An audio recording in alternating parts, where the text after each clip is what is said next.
കഥ ഇച്ചായൻ്റെ ദേവി. പെട്ടെന്ന് വൈശാഖ് ഗ്ലാസ് താഴ്ത്തിയിരുന്നു. എന്താ സാർ? ഒരു പോലീസുകാരനും അയാൾക്ക് ചുറ്റും 2-3 ആളുകളും നിൽക്കുന്നത് വൈശാഖ് കണ്ടു. പോലീസ് ഉദ്യോഗസ്ഥൻ്റെ ഒപ്പമുണ്ടായിരുന്ന ആൾ ദേവികയുടെ മുഖത്തേക്ക് നോക്കിക്കൊണ്ട് ചോദിച്ചു. കുറേ നേരമായി സാറേ ഇവിടെ വണ്ടി നിർത്തിയിട്ട്. ഞങ്ങൾ 2-3 പ്രാവശ്യം ഇതിലെ കൂടെ പോയി. അപ്പോഴൊന്നും ഈ വണ്ടി പോയിട്ടില്ല. ഒന്നുകൂടി തിരിച്ചു വന്ന് നോക്കിയപ്പോൾ വണ്ടിക്കകത്തൊരു പെണ്ണും കൂടി ഉണ്ടെന്ന് മനസ്സിലായത്. ഇത് വേറെന്തോ ഏർപ്പാടാണെന്ന് തോന്നുന്നു.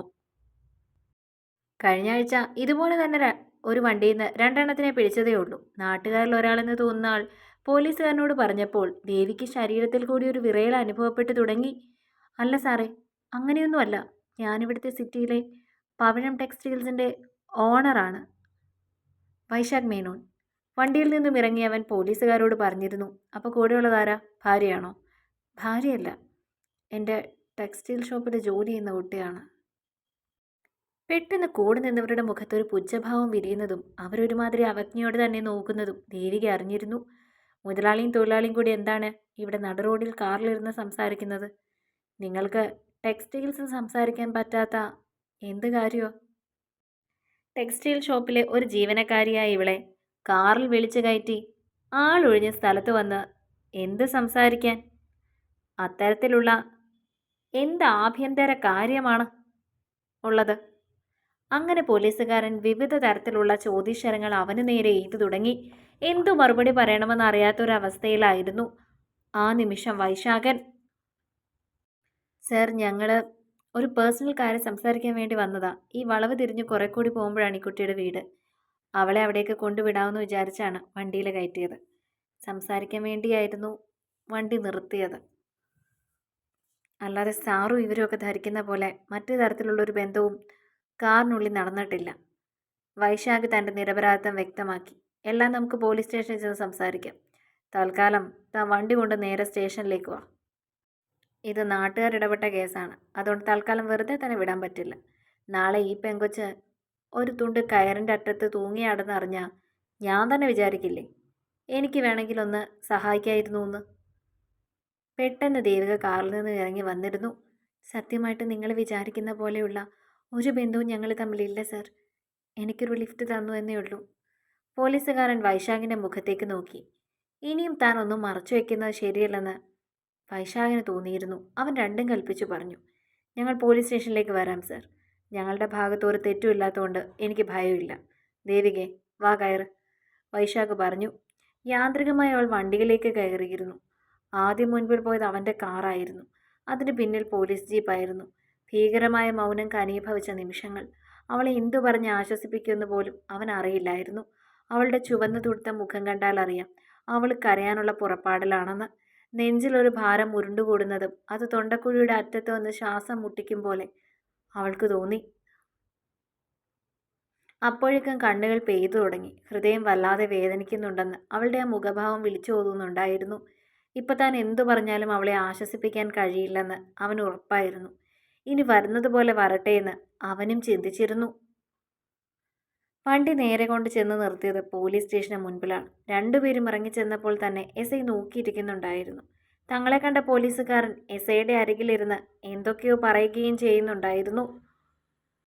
കാര്യങ്ങൾ വിശദീകരിച്ചു കൊടുക്കുകയാണെന്ന് വൈശാഖിന് മനസ്സിലായിരുന്നു. കണ്ടപ്പോഴേക്കും എസ് ഐ ഇരിക്കാൻ പറഞ്ഞിരുന്നു. എന്താടോ പ്രശ്നം? തൻ്റെ മുഖത്തേക്ക് നോക്കി ചോദിച്ചു. അവൻ ചുരുങ്ങിയ വാക്കുകളിൽ നടന്ന കാര്യങ്ങൾ വിവരിച്ചു. മിസ്റ്റർ വൈശാഖൻ, അവിടെ ഒരുപറ്റം നാട്ടുകാരറിഞ്ഞ സംഭവമാണ്. ഇപ്പം ഞങ്ങൾ തന്നെ വെറുതെ വിട്ടെന്ന് പറഞ്ഞാലും അവർ വിചാരിക്കുന്നത് മറ്റെന്തെങ്കിലും രീതിയിലായിരിക്കും. പണത്തിൻ്റെ പവർ കണ്ട് ഞങ്ങൾ വെറുതെ വിട്ടുവെന്ന് വരും. കാരണം എന്ത് കാര്യം നടന്നാലും പോലീസുകാർക്കാണല്ലോ കുറ്റം വരുന്നത്. സാർ, നിങ്ങൾ പറയുന്ന പോലെ ഒരു കാര്യങ്ങളും വണ്ടിക്കുള്ളിൽ നടന്നിട്ടില്ല. പിന്നീട് പറയുന്നതിൽ എന്തെങ്കിലും അർത്ഥമുണ്ടോ സാർ? എല്ലാ കാര്യങ്ങളിലും എനിക്കൊരു ക്ലാരിഫിക്കേഷൻ ആവശ്യമാണ് വൈശാഖ്. നിങ്ങളുടെ വീട്ടിലെ നമ്പർ തരൂ. ഞാൻ നിങ്ങളുടെ വീട്ടുകാരുമായി ഒന്ന് സംസാരിക്കട്ടെ. അതുപോലെ ആ കുട്ടിയുടെ അച്ഛൻ്റെ നമ്പറും വേണം. ദേവികയുടെ ഹൃദയത്തിൽ ഒരു വാളുകൊണ്ട് മുറിക്കുന്ന പോലെയാണ് തോന്നിയത്. ഇത് അച്ഛൻ അറിയുമ്പോൾ അച്ഛൻ്റെ അവസ്ഥ എന്തായിരിക്കുമെന്ന് അവൾക്ക് ഊഹിക്കാൻ കഴിയുമായിരുന്നു. അച്ഛൻ്റെ പ്രതീക്ഷ മുഴുവൻ തന്നിലാണ്. മകളെപ്പറ്റി ഇങ്ങനെയൊരു വാർത്ത ചെല്ലുമ്പോൾ ആ മനസ്സിനത് താങ്ങാൻ കഴിയില്ലെന്ന് അവൾക്ക് ഉറപ്പായിരുന്നു. വീട്ടിൽ വിളിക്കണ്ട സർ. വൈശാഖിൻ്റെ മറുപടി എസ് ഐക്ക് വീണ്ടും സംശയമുണർത്തി. മറ്റൊന്നും കൊണ്ടല്ല, എനിക്ക് ഈ കുട്ടി ഇഷ്ടമാണ്. അത് പറയാൻ വേണ്ടി തന്നെയായിരുന്നു ഞാൻ ആ കുട്ടിയെ വിളിച്ച് സംസാരിക്കാനിരുന്നത്. സംസാരിക്കാൻ വേറെ സ്ഥലങ്ങളൊന്നും ഇല്ലാത്തതുകൊണ്ടാണ് കാറിൽ തന്നെ ഇരുന്ന് സംസാരിച്ചത്. എൻ്റെ വീട്ടിൽ ആർക്കും അറിയില്ല. ഇങ്ങനെയൊരു സാഹചര്യത്തിൽ ഈ വിവരം എൻ്റെ വീട്ടിലറിഞ്ഞാൽ ഒരിക്കലും എൻ്റെ വീട്ടിലാരും ഈ ബന്ധത്തിന് സമ്മതിക്കാനും പോകുന്നില്ല. പതുക്കെ വീട്ടുകാരോട് ഈ വിവരം പറഞ്ഞ് മനസ്സിലാക്കാവുന്നതാണ് ഞാൻ വിശ്വസിക്കുന്നത്. പെട്ടെന്ന് വിവരം ഈ വീട്ടിലറിഞ്ഞാൽ എൻ്റെ അച്ഛൻ ഈ കുട്ടിയുടെ ജോലിയിൽ നിന്ന് പിരിച്ചുവിടും. ഇവളെ മാത്രം ആശ്രയിച്ച് കഴിയുന്നൊരു കുടുംബമുണ്ട്. അവർക്കതൊരു വലിയ ബുദ്ധിമുട്ടായി മാറും. വൈശാഖ് പറഞ്ഞു. താനൊക്കെ എന്തൊരു മനുഷ്യനാടോ. ഒരു പെണ്ണിനെ ഇഷ്ടമാണെങ്കിൽ അതാദ്യം നീ നിൻ്റെ വീട്ടിലാണ് പറയേണ്ടത്, അല്ലാതെ ആളില്ലാത്ത സ്ഥലത്ത് കൊണ്ടുപോയല്ല. അത് പറഞ്ഞപ്പോൾ താൻ വല്ലാതെ ചെറുതാകുന്ന പോലെ വൈശാഖിന് തോന്നിയിരുന്നു. ഇത്ര അറിഞ്ഞിട്ട് ഞാൻ തൻ്റെ വീട്ടിൽ സംസാരിക്കാതിരിക്കില്ല. മറ്റൊന്നും കൊണ്ടല്ല, ഒരു പാവം പെൺകുട്ടിയുടെ ജീവിതമാണ്. പ്രതീക്ഷ നൽകിയ അവസാനം ഇതിനെപ്പറ്റി കണ്ടില്ല കേട്ടില്ല എന്ന് പറഞ്ഞ് നീയൊക്കെ കൈ കഴുകും. എസ് ഐ പറഞ്ഞതൊന്നും അവൾ കേട്ടില്ല. അവളുടെ മനസ്സിൽ ആ നിമിഷവും അച്ഛൻ ഈ വിവരം അറിയുമ്പോൾ എന്തായിരിക്കും എന്നുള്ള പേടി മാത്രമായിരുന്നു.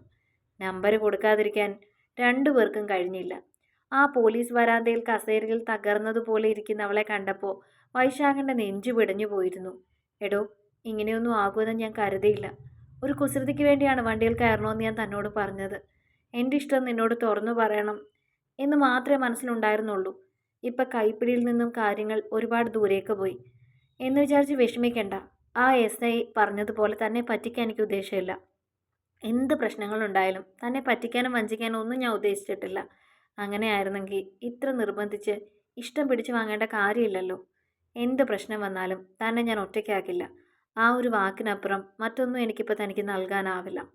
അവളുടെ മുഖത്ത് നോക്കി അവൻ പറഞ്ഞപ്പോൾ ഒരു മറുപടിയും അവൾക്ക് പറയാനുണ്ടായിരുന്നില്ല. പെട്ടെന്ന് പൊട്ടിപ്പോയിരുന്നു അവൾ. കണ്ണുനീര് കവളിലൂടെ ചാലിട്ടൊഴുകി. കണ്ണുനീർത്തുള്ളികൾ അവളുടെ കവളിലൂടെ ചാലിട്ടൊഴുകി തുടങ്ങി. തൻ്റെ വിഷമം പറഞ്ഞാൽ എങ്ങനെ അയാൾക്ക് മനസ്സിലാവും? ഒരാളുടെ വേദന അതേ തീവ്രതയിൽ മറ്റൊരാൾക്ക് മനസ്സിലാവുമോ? ഞാൻ ആദ്യമേ സാറിനോട് പറഞ്ഞതല്ലേ അതൊന്നും ശരിയാവില്ലെന്ന്. ജോലി പോകുന്നതല്ലാതെ മറ്റൊരു ഉപകാരവും ഇല്ല. എൻ്റെ അച്ഛൻ, അനുജത്തി ഇവരൊക്കെ അറിയുമ്പോൾ എന്നെപ്പറ്റി എന്തായിരിക്കും കരുതുന്നത്? ഞാനൊരു ചേച്ചിയല്ലേ സർ, എൻ്റെ അനുജത്തിയുടെ ഭാവി. ഞാൻ അമ്മയാണ് അവൾക്ക്. അവളെ നേർവഴിക്ക് നടത്തുന്ന ഒരമ്മ. ഞാനിങ്ങനെയാണെന്നറിയുമ്പോൾ അവൾക്ക് എന്നോട് എന്തെങ്കിലും ഒരു ബഹുമാനം തോന്നുമോ? അതിലെല്ലാം ഉപരി എൻ്റെ അച്ഛൻ ഈ വാർത്ത കേൾക്കുമ്പോൾ തകർന്നു പോവും. എൻ്റെ കുടുംബത്തിൽ എന്തൊക്കെ ദുരന്തങ്ങളാണ് ഇനി വരാനിരിക്കുന്നതെന്ന് എനിക്കറിയില്ല. അത് പറഞ്ഞപ്പോഴേക്കും അവളുടെ കണ്ണിൽ നിന്നും കണ്ണുനീർത്തുള്ളികൾ ഇറ്റു വീഴാൻ തുടങ്ങി. വൈശാഖൻ അവളെ കണ്ടപ്പോൾ സഹതാപം തോന്നി. താൻ കാരണമാണ് അവളുടെ കണ്ണുകൾ നിറഞ്ഞത്. തൻ്റെ ഒരു കുസൃതിക്കാണ് അവളിപ്പോൾ വലിയ വില നൽകേണ്ടി വരുന്നത്. വണ്ടിയിൽ കയറാൻ പലവട്ടം താൻ പറഞ്ഞപ്പോഴും വിസമ്മതിച്ചതാണ്. തിരിച്ചു പോകാമെന്ന് പറഞ്ഞു. താൻ വണ്ടി എടുക്കില്ലെന്ന് കണ്ടപ്പോഴാണ് ബഹുമാനമുണ്ടെന്ന് പോലും പറയാനായി അവൾ തീരുമാനിച്ചത്. തുളസിപ്പൂവിൻ്റെ നൈർമല്യമുള്ള പരിശുദ്ധിയുള്ളൊരു പാവം പെണ്ണാണ് ഇന്ന് സ്വഭാവശുദ്ധിയുടെ പേരിൽ പോലീസ് സ്റ്റേഷനിൽ കയറിയിരിക്കുന്നത്. അതും താൻ കാരണം. അവന് വല്ലാത്ത വേദന തോന്നി. എന്തു വന്നാലും ഈ പെണ്ണിനെ കൈവിടില്ല എന്ന് ആ നിമിഷം അവൻ മനസ്സിൽ പ്രതിജ്ഞ ചെയ്തിരുന്നു. കുറച്ചു സമയം കഴിഞ്ഞപ്പോൾ പോലീസ് സ്റ്റേഷന് മുൻപിൽ ഒരു വണ്ടി വന്നിരുന്നു. അതിൽ നിന്നും വിശ്വമേനോൻ ഇറങ്ങിയിരുന്നു. ഗാംഭീര്യമുള്ള അയാളുടെ മുഖത്ത് ആ നിമിഷം നിറഞ്ഞു നിന്നത് ദേഷ്യവും അമർഷവും മാത്രമായിരുന്നു. അയാളുടെ മുഖം ദേഷ്യം നിറഞ്ഞ മുഖത്തോടെ അകത്തേക്ക് കയറുന്നതിന് മുൻപ് അയാൾ പോലീസ് വരാന്തയിൽ നിന്നിരുന്ന ദേവികയുടെയും വൈശാഖിൻ്റെയും മുഖത്തേക്ക് രൂക്ഷമായി ഒന്ന് നോക്കിയിരുന്നു.